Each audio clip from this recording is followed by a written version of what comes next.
দেশের বিভিন্ন স্থানে পশুর হাটগুলোতে এখন উপচে পড়া ভিড়, চলছে জমজমাট বেচাকেনা। চট্টগ্রামের সবচেয়ে বড় গরুর হাট সাগরিকা বাজার। ওই বাজারে পাওয়া যায় দেশের বিভিন্ন এলাকা থেকে আসা বড় বড় কোরবানির পশু। আসে ভারত, নেপাল এবং মিয়ানমারের গরু।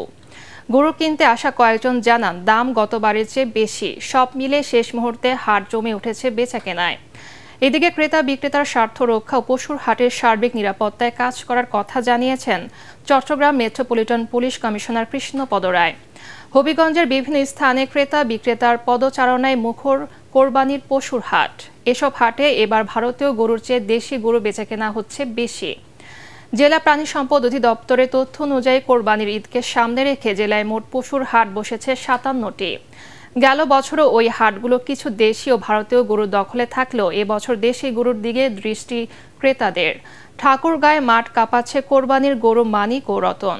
সদর উপজেলার কালীতলার একটি খামারে ৩০ মণ ও ৩৩ মণ ওজনের গরু দুটির দাম হাঁকানো হচ্ছে ১৩ লাখ ও ১৬ লাখ টাকা।